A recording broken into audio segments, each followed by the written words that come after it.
que les conditions d'accessibilité aux droits communs sont méconnues, notamment pour les personnes ne parlant pas ou peu français.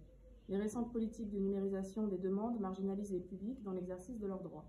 Aussi, les conditions d'éligibilité aux dispositifs de droit commun sont en constante évolution et liées aux politiques publiques changeantes.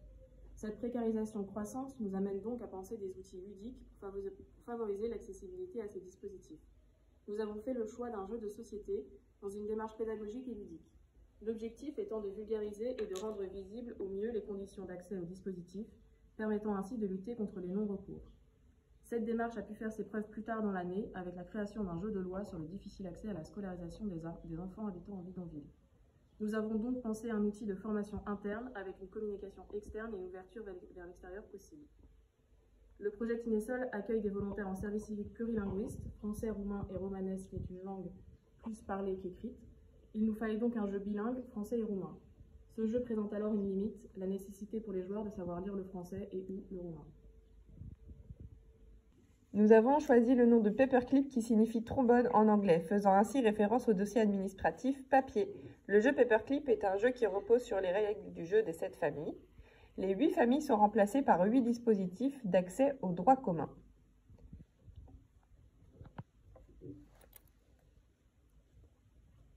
Prime d'activité. Allocation chômage. Mission locale. Allocation de solidarité aux personnes âgées, ASPA. Allocation adulte handicapé, AAH. Allocation être et AMU. Pour l'emploi.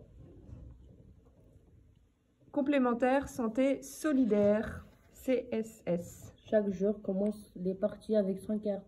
Le joueur demande à tour de rôle aux autres joueurs les cartes qui leur manquent dans leur famille, qu'ils possèdent une partie dans les familles. Prime d'activité, j'ai dans à main la carte.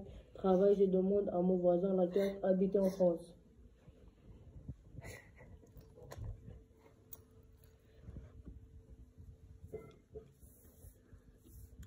Si le joueur à qui on demande la carte la possède dans sa main, il doit la donner au joueur qui la demande et celui-ci peut donc demander une autre carte au joueur de son choix.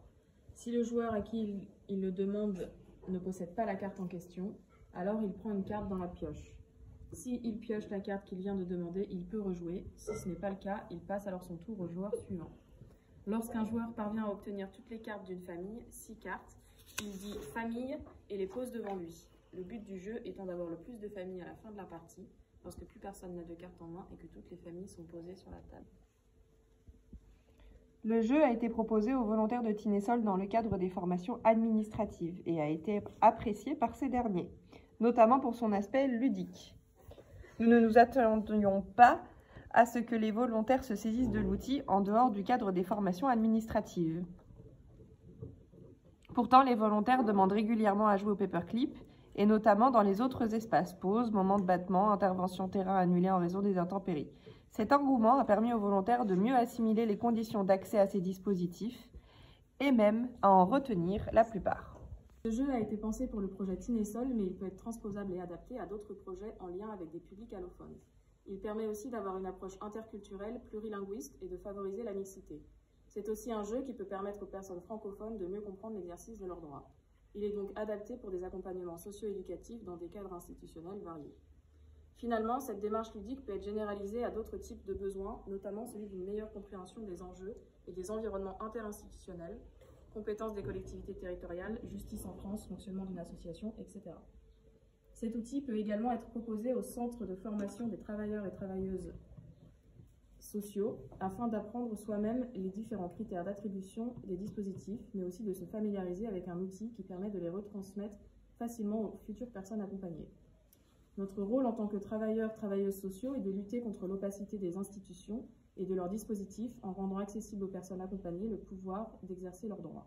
Cet outil permet donc de faciliter l'exercice de ce rôle. Nouvelle de la famille allocation chômage. Prenne son emploi. Perdre son emploi. Ça. Merci. Habiter en France. Non, pioche.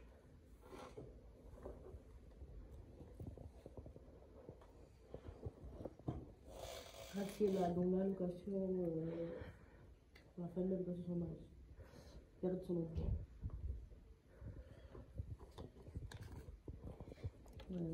gratte-ciel encore. Dans la famille, allocation chômage, je travaillais 6 mois sur 2 ans. Non, désolée.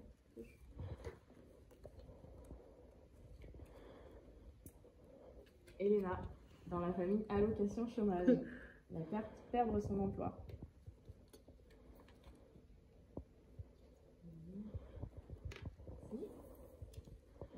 Dans la famille allocation chômage toujours, s'inscrire à Pôle emploi.